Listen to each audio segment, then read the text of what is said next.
Hey guys, thanks for tuning in. Check this out. It's Chasing Innovation's Gladius Advanced Pro Submarine, underwater submarine. Some people call them underwater drones. I think we should probably stick to underwater submarines or underwater robots. That seems to be the best terminology, I'm thinking. Anyway, this is the version 2. You may have seen my version 1 videos. I did a bunch of them, all the way from unboxing to setup, pool tests to ocean tests. And this one's supposed to have a few better features on it. It comes in 2 boxes instead of 1 big box. Now you're able to detach the buoy here, the wireless buoy, and it also has some upgrades on hardware, and they've come a long way on their software as well, their app for your portable device. So anyway, let's get started with the Gladius version 2.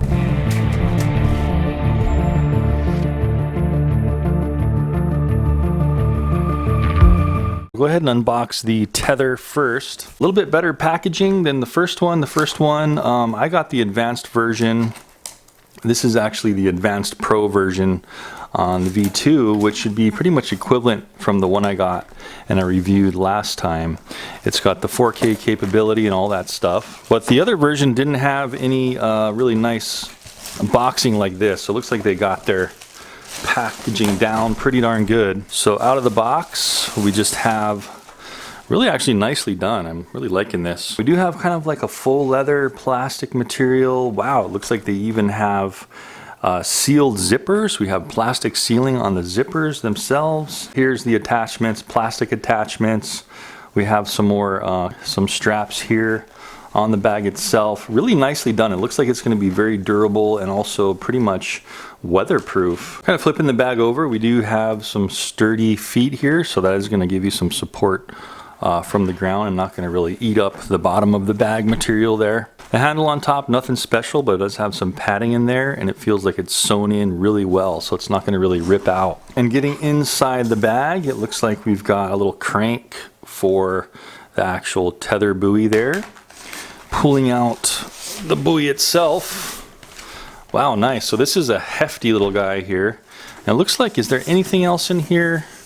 We've got a little silica packs in there. That's great to keep the moisture out. And then that's really all there is. It looks like we've got room for maybe if you wanted to put an iPad or something in there, maybe some instruction booklets there. Of course, on the top, we can't forget to take out these antennas. And there is a zipper on the top here. Let's see what's in here. So another storage pocket for storing peripherals and pamphlets. And then we have just a basic in the box booklet here. And look at that, we've got some quick little instruction manual. It's saying Gladius Pro version 2.0. And look at all these O-rings. So apparently they do give you some O-rings for servicing it for the longevity of the unit. All right, so untying the bag here, all new stuff versus the version 1. This is great. It's all looking like they're really getting their act together here. And this is kind of cool because the material here, this is actual waterproof. It looks like just about waterproof, kind of like windbreaker material. Wow, so it looks like they did change a little bit on the color. This one looks like a little bit of a brighter yellow, especially this little seal here, the silicone seal around the top. Looks a little bit of a different color. And we can see that right away we've got the Wi-Fi antenna connections here. So those just screw in there for our connection. And this can actually go in the water. So if you wanted to, you could throw this whole thing in the water, remove it from the actual stand. You can see how the stand has a handle here, and this will just rotate on the stand. But you can take the buoy off of the stand. So if we hold the buoy up like this, kind of get it off of its little rollers, you can see that there are little rollers on the bottom here. There is a bearing in here, a sealed bearing with a little O-ring that goes in here. So we have the option to leave this on the stand on the shore or put this in the water and just it'll float like this, so we have a little bit better range with our submarine. From the first one, there was some issues with it kind of going out into the water and the range wasn't so great, but I've heard they've improved the range quite a bit on the version 2. So we may also test that in the water, but if you want it to be super safe, you know, get the long tethered version. I think this is the 100-meter version. Just leave the reel stand on your boat or on the shore and go from there. But there is the option, of course, to put this thing in the water. And something new versus the version 1 is, check this out. We can actually disconnect the tether itself from the unit. So it's got a little connector here. If we pull this cap off, let's see what we get. So there is our actual data and power connection all in one. Possibly some power flow. I'm not too sure about that. Maybe there's no power connection at all through this, but it's definitely going to have to be able to send data from the buoy to the sub itself. It does really look like just like a connector you would plug in to charge your laptop, doesn't it? And there's our screw-on connector. So it's an aluminum, very durable feeling, and there's also an O-ring there. If you look at that there's an O-ring. I would advise putting some silicone lubricant around there, some grease. We're getting quite a few of these O-rings to just service it and keep everything running nicely. Again, this should be about 100-meter tether, so it's going to be pretty long, and so that's why it's really important to have some kind of a reel stand like this, so you can place this guy on the reel stand and be able to just wind it up, kind of line up the notch on the actual reel itself and then push it all the way back. And so the front is actually kind of rotating on these little rollers. Flipping it over to the top, this is really all there is left to see on this guy. We have a power button here. So it just clicks in and clicks out for powering off and on. Of course, I would recommend putting your antennas on before you power that up. And then this here is just a sealed port for charging. So if we unscrew this guy, it's going to have another O-ring here.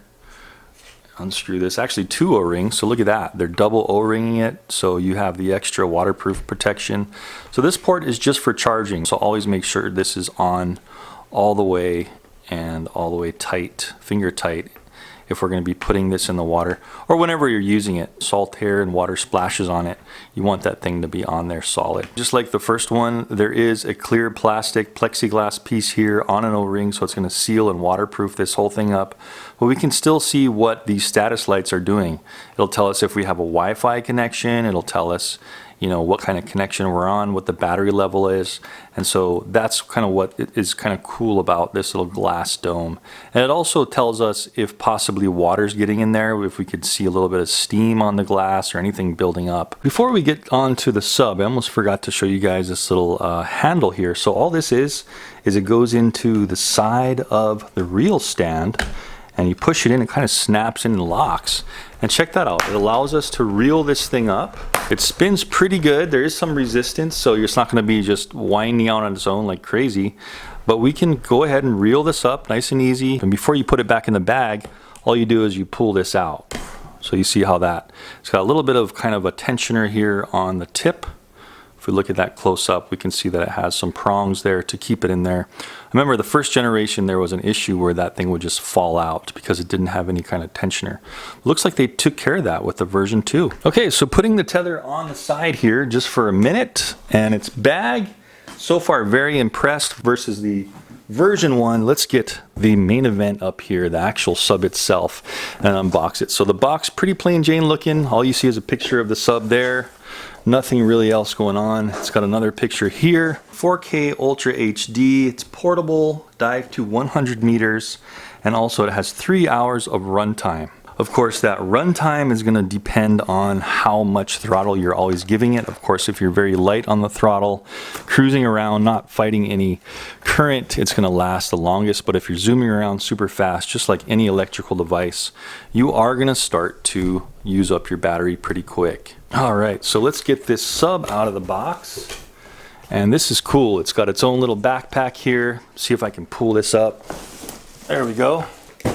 Push that to the side, and there is our backpack, guys, with the Gladius version 2 tucked away nicely inside. Really liking the new bagging system they have here. You can see that actually both bags now have this kind of reflective striping too, so if you are biking with it or something, or you have a moped, this reflective strip is great. It's a little safety feature. On the bottom, again, we have the same kind of feet as the other one, some hard plastic feet there, and then the top, same kind of handle, nothing special, but it does feel like a very durable handle, and it's sewn in there really good with a backing, so that thing's not going to be tearing out anytime soon. Flipping it over to the back, again, we have these straps here. This is not really fitting in the video, but check this out. On the side, the straps from the backpack will actually clip in. Check this, this is really smart.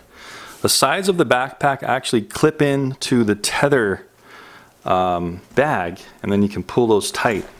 So you can actually keep everything together if you want, or separate them. So I'm really liking that. They really thought this stuff out.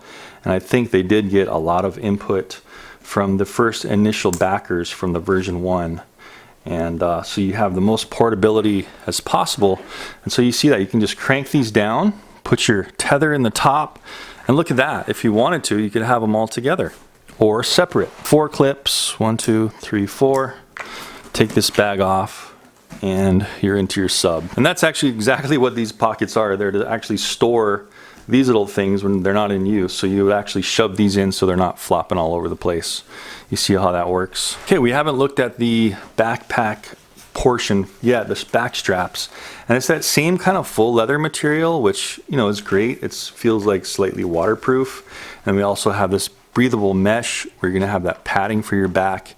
Looks like it's done pretty well. We also have a cross brace here with a clip to cross around your waist or chest for some added support. And it does feel like nothing special, but they do feel durable and like they're not gonna rip easily. The same kind of awesome waterproof type zipper. We have this nice water resistant seal, maybe not waterproof, but very water resistant to keep the rain out, to keep the splashing out and all that stuff. And unzip this all the way down there, and let's open this up and see what the sub looks like. Wow. So bunch of pockets here. Let me flip this over so we can see the whole thing. Now look at this. They did a lot of research and planning on getting this bag just right. You can see that we have a whole side area, the top area.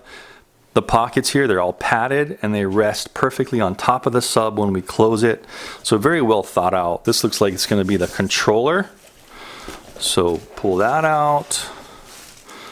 This looks like an adapter for a filter. This looks like a ballast weight for salt water. I think the fresh water is going to already be on there.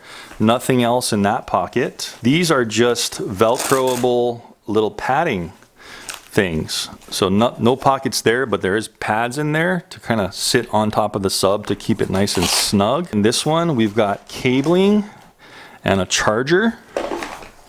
Nothing else in that pocket.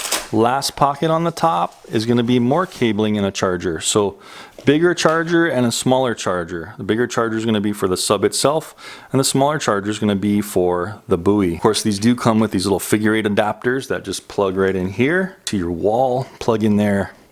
And then these are going to plug into, of course, the charge ports. Okay, so I want to see what's in this little bag before we get into the sub. And this looks like the new, I think they're choosing to use an iPega controller, which is a little larger than the other one, and it's going to actually allow you to easily fit a tablet in here. So let's take this out.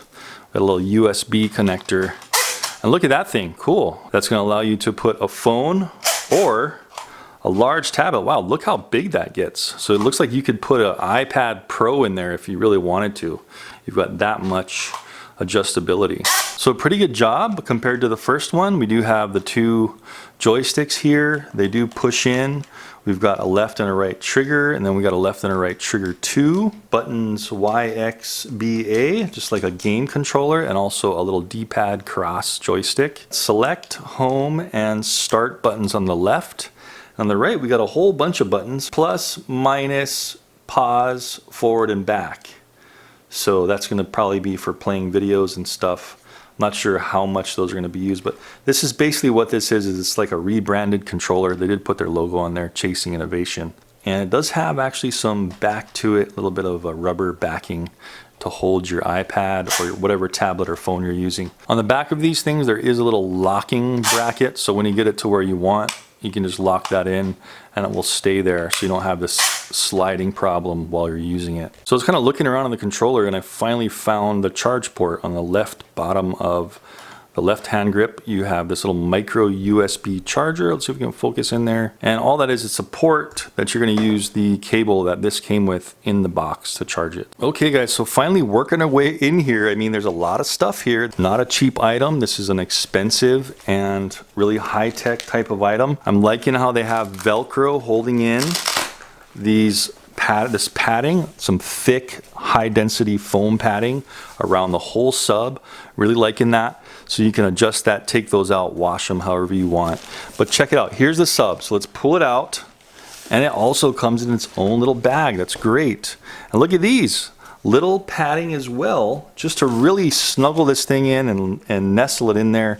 We'll take the sub out, and there's still even more foam on the bottom to really protect it. So another layer of high density foam to protect this thing in shipping, traveling. So it looks like you can take this thing anywhere in this bag and it won't get damaged. Okay, so putting the bag to the side, and let's get into the sub. So here it is. Let's take it out of this little bag, same kind of bag that the buoy tether came in. There we go. And there it is. So it looks very similar to the Gladius one, doesn't it? And the initial differences are the lens. The initial Gladius had actually a curved lens. This one is flat across. Kind of like if you've ever had a GoPro camera, that's the new waterproof ones. They're in a flat glass, so you won't get that distortion underwater. It has the same type of lighting, same kind of body shell. Very, very similar. A little bit of a difference on the rear brackets. You can see that they're screwed in and it looks like they're braced better. The initial one had some issues. Once in a while these would pop out just because they were held in with some little divots, but it looks like they took care of that on this one. Charge port, same type of sealed plug here. The same kind of O-ring thing where we just unscrew this and charge it from the rear. Let's do that real quick just so you guys can see how that is. See how it's a double O-ring seal. So a little bit of silicone grease on there, and that's where you're going to charge it. So just be very, very careful to make sure you screw these things on. Just finger tight. You don't want to crank these super hard. Just finger tight till it stops, and so no water will get in there when you're diving with it. Same kind of venting on the rear. Again, this is a submarine where it's going to fill up inside with water, and the components inside are going to be protected and sealed and waterproof. So it needs that water to infiltrate it for the neutral buoyancy. There's vents here on top as well. And this is something else new for the version 2 as well. Check this out. It's a little plug, and that's where you're gonna plug in your tether. I'm just gonna pull this tether up, unroll it a little bit, take this cap off. This great little sealing cap that they now have on it. Let's see how this thing plugs in. So you take it like this, make sure there's of course no dirt or water in there, and push it in. And then just take this aluminum nut and tighten it, and of course you're going to want to crank that down pretty darn tight. Looks like you can turn the whole thing with that a little bit just so you get a really nice and cranked seal. In my mind, this would be the only con here. You see how this kind of sticks up quite high? It's great to have a connector where you can disconnect, but look how high this is. So that's going to be a problem if you're going like in caves or other things. It's going to catch on things. And it's also going to be a leverage point when you hit stuff or when you're pulling it out of the water. It is a point where it could catch on stuff. I'm liking the way you can detach the tether, but I'm not really liking the way they chose to do it with this huge connector here. Would have been maybe cool if they could have angled it possibly. Maybe they will take care of that in the version 3. I also know that Gladius is coming out with a mini version of this where it's like half the size. So we'll have to see how that one is going to turn out, because I believe I'll be reviewing that one as well. And that should be coming out within the next few months. So just looking at a little more in depth at the motors, of course these are plastic propellers. Plastic propellers with stainless steel shafts and also stainless steel nylock nuts on there. I had no issues with the version 1 on the propellers. There's also 2 propellers on the top, and that's what's kind of unique about this one. Most subs just have 1 propeller on top and 2 in the rear, and this is great because it stabilizes the roll, the pitch, and the forward and back movement. On some of the other ones that only have 1 propeller on top, it's really kind of wobbly like this, but it can go forward and back and turn pretty good. But this is great on the Gladius because the Gladius one had a great stability, so I have no doubt that this is going to be just as stable, if not more, than the original. Let's flip it over. I do want to take this off, and this is where this gets a little sketchy, because if you flip this thing over, look at that, it's going to be riding right on the tip of the tether, and you could be starting to do some wear, and also the angle and the leverage of that is scaring me a little bit. So we'll take that off. We'll put back on this little cap. We'll put on, of course, the cap on this. Always put this cap on to protect this connection. And we'll flip this guy over and just look at the bottom real quick. So same type of motors, and there's also the plastic propellers in there, more venting on the bottom. And you can see that this ballast module is for freshwater. So if you're going to be in freshwater, put this one on. And all it is there's two stainless steel screws. So you take a cross screwdriver, pop this off, and then put on that saltwater one, just so you have a neutral buoyancy in both situations. So really nicely done. Very similar again to the version 1. And this thing is not heavy. This thing is only weighing about, I want to say about 10 pounds. It's not heavy at all. I mean, I can lift it up with one hand fairly easily. And it does look like it's a little bit more fit and finish and durable than the first generation. The first generation had some gapping in the plastic here. This one looks like it's better tolerances and also better braced in a lot of the areas that were a little bit flimsy in the version 1. So I think they're on a really good track here at improving this one. Even this is a lot thicker plastic. Everything does feel more solid. Again, the seaming is next to nothing here. On the side of it, we can see the battery that's built in. It's a LiPo 3S 6100 milliamp hour, just a standard 11.1 volt. And so that's going to give us that 3 hours of runtime on, just average usage. One of the other cool features on the 2, and also I believe that you can put this on the version 1, is this little filter adapter. They're now including this. They've actually found a way to manufacture this little piece that can go over the camera, and you can add on a filter like you would for a regular camera, so you can get some nice color correction underwater when you start going a little deeper with like a red filter or any color filter for that matter. So in order to fit this lens on, you got to take this little rubber bumper off, and all you do is you just separate it from the metal backing here, this guy, or plastic, and all it is this rubber little piece that protects the camera. So you take that off, and then we're just basically snapping this thing on, just like so. It's actually just kind of pressure fitted. This is actually a 49 millimeter. There we go. So it's going to go on something like that. So you see how we have that red filter right on the front now. So a good option, of course, you could always do your color correction in your post-processing of your video.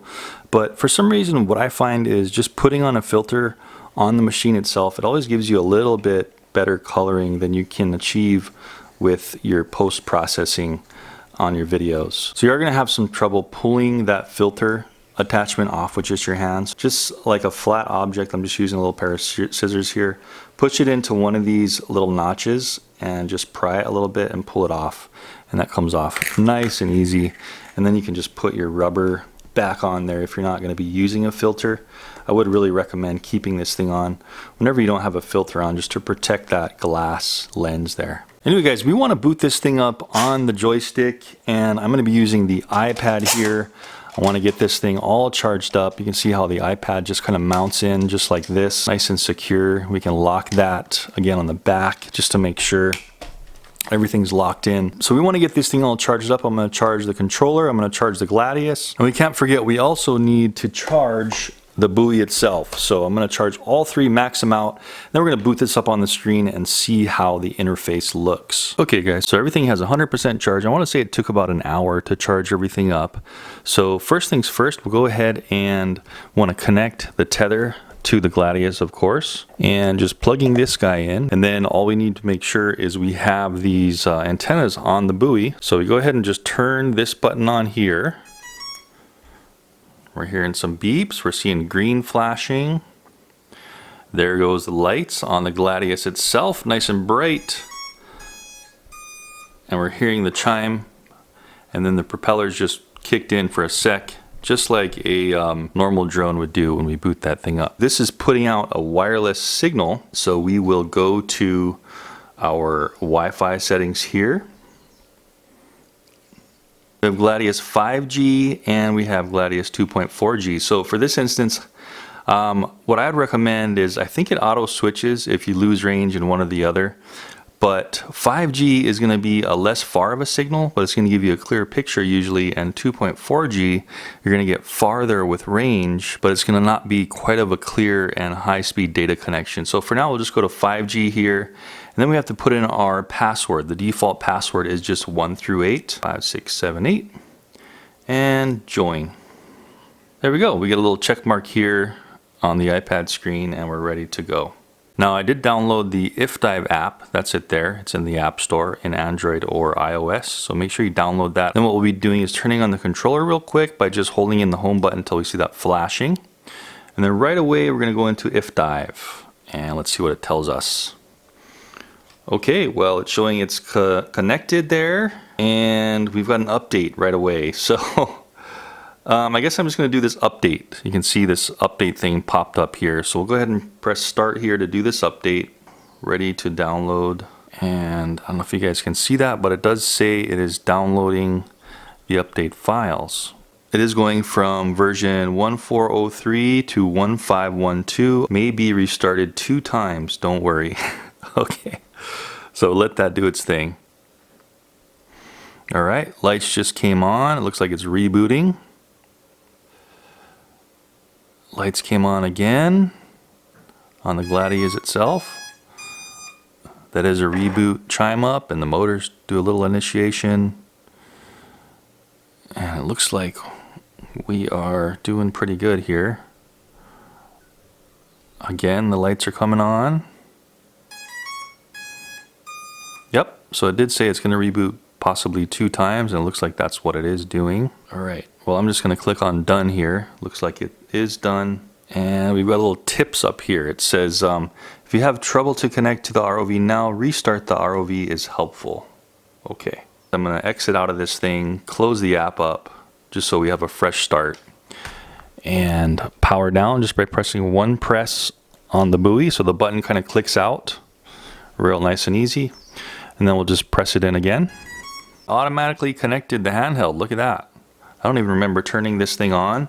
We have a blue connected screen. That's always nice. So this is our main splash screen. We could go into media if we wanted to, and that'll take us into pictures and videos if we took any, but we want to go into device and then we're just going to go start. There we go. Okay, well I'm going to turn this thing around so we're not kind of looking at my lap here. So initially we have an operation mode. This is a quick guider up in the top here. A little screenshot of how it's going to look on the device. And we can swipe left to right here. Lock the machine, lock, unlock only. Turn on, so it gives us a little zoom in diagrams of each icon and what they're doing. So there's a little propeller, it says unlock. That one in the beginning said stabilize, so you can have it on stabilized or not stabilized or manual. Kind of like the version 1 was, and this will be a good comparison of how this differs from version 1. Looks like they worked on the app a lot, so that's great. Relative angle, wow, so it shows you the angle, it has a degree. The orientation, which direction. Machine angle, okay, there's the bearing. So we've got a little bar on the top that's going to be showing us that. We have a speed here. Of course, we're going to be seeing this all right now, so let's go here.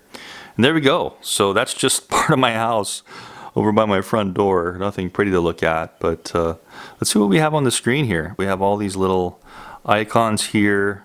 There's our temperature. It looks like in Celsius, so I'm going to want to change that to Fahrenheit. Depth. We have lights off and on. There's our angle. Lock, unlock the motors on the bottom there. We've got low, medium, high speed. Stabilize or non-stabilized. What that means is it'll try to keep itself level in the water. If you take that off, it'll just be kind of floating and you'll be able to do precision movements. But just like a regular flying drone, in stabilized mode, when you take your right stick or your tilt and roll stick off, this will try to keep it level in the water. So a really cool feature. The first one also had that, the version 1. I got nothing over on the right there. I've got our camera and recording functions here. So if we press this here, we're switching between video and camera. See that? And then if we press this one here, that's going into our settings. And this is where they really have improved this. Check this out. Wow. All kinds of stuff. We can do our ISO, auto or manual. Look at that. Huge improvement over the first one I tested, the version 1. White balance, auto or manual, RGB color adjustment, color tone, contrast, sharpen, mirror, flip, all kinds of stuff. And let's go into the camera here. These settings can only be adjusted in the video status. So since we're in camera, We can't access those yet. So let's go into the camera here. We can choose our snap format. Let's click on JPEG or DNG, or JPEG and DNG, where it'll take both formats.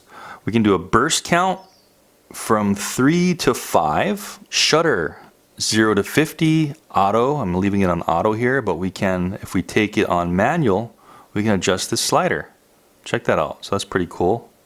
I'll just leave it on auto for now. And preview params, so 10, so we can go 5M all the way up to 10M. So that's just going to be the clarity of the screen, I believe, or the preview in the actual gallery. VGA, HD 960 XGA, or VGA. We want to see, I'm just clicking on the center of the screen to get back out.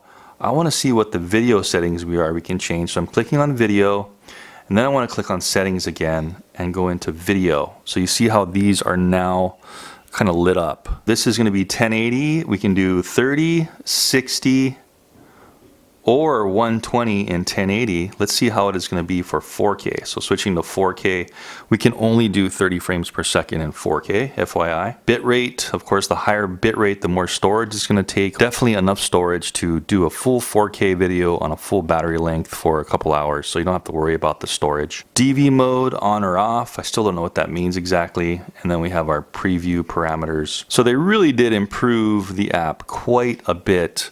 Up on the top right, we'll go through this real quick. We've got our battery power signal over there to the drone, and then we have our controllers connected through Bluetooth, and then we have just some basic information, auto white balance, auto ISO, our bit rate, frames per second, and our resolution is in 4K right now. So cool little just notification corner up there letting you know what's going on. There's our bearing, so if we turn this, yeah, check that out. So I'm turning the actual sub here, and you can see the compass is kind of turning, so it knows where north, south, east, west is. Let's see what happens if I actually just really change it here. Yeah, there we go. So you see that little graphic of the actual Gladius itself in that bottom left corner. It's showing you the angle the Gladius is at.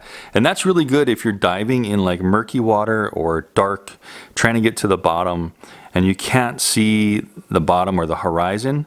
It's cool to have this because you know how your drone or your sub is orientated. So last thing we can do on this screen, guys, is click on this options button. So it's bringing us into the main settings, and we've got system, ROV, camera, and handle. Let's go to system, play camera sound chime, play vibrate. So that's going to vibrate the controller, show delete alert when you're deleting like pictures and videos, just so you don't accidentally do it. Clicking on the screen again, looks like takes you back and everything. REV, so okay, there we go. ROV actually.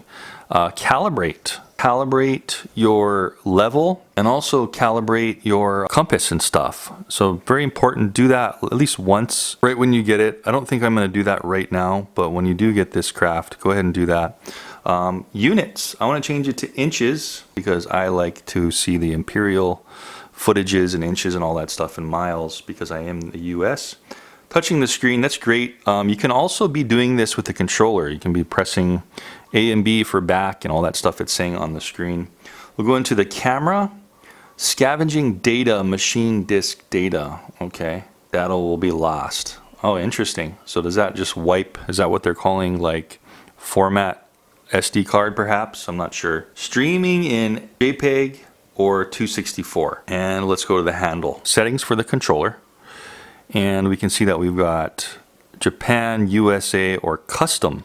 Wow, so they included the custom here. So all that's doing is telling you when you press the sticks like that, what the actual submarine does. So before we only had Japan and USA, which was, you know, forward and back, left and right on either one of these sticks. But now we can completely customize it. So good job Chasing Innovation for really letting us customize it. On the second down here, we have our power. So it's more of a linear. As much as you pull the stick, it's going to directly compensate. And then we've got this one over here, which is kind of putting in some expo, where you just need some real fine movements, and so it doesn't pick up the small movements of your thumb so much.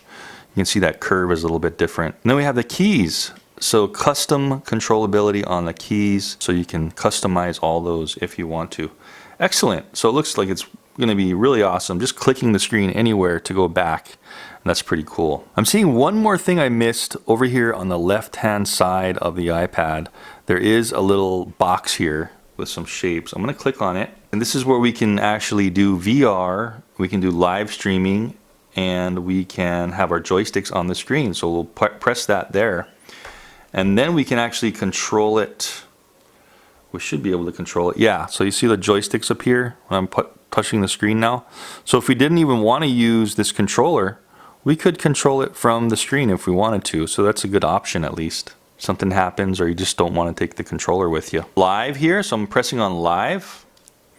And there we go. It comes up to your social media. You can choose which social media you want to stream live. So I can stream directly to my YouTube channel and it'll be picking up my voice on the iPad, and also it'll be going ahead and streaming my screen. So that's pretty awesome. Clicking on it again, and I want to go into VR. So you can see that all that does is it gives us the two screens that VR goggles are going to use. Awesome.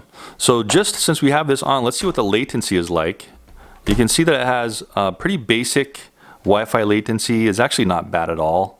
That's only a couple hundred milliseconds of latency, somewhere along the lines of what you get with like a DJI drone. You can see that it's pretty darn close. Okay guys, now that we've gone over pretty much everything, we want to see how this thing just kind of performs real quick with the controls, right? I should be able to just press start and we'll see that the motors will unlock. So I'm pressing start on the controller. There we go, we get a little message at the top, current status unlocked. And since we are in US mode, let's see what we got here. So, okay, so the right stick, we can see the rear propellers. That's full throttle. Reverse. This is going to be nothing. On the left stick here, we've got forward, which is going to be using these propellers here. Now keep in mind, this is in manual mode. You don't hear any kind of motors turning when I tilt it like this because it's not trying to self-level. So we can get some very fine precision adjustments when it's calm, but usually if there's some current, you want to put it into stabilize mode. So anyway, so pushing forward on the left stick, we'll be pushing it down like this, and then pulling up on the left stick, we'll be pulling the pitch up like this. These are just spinning in both different directions.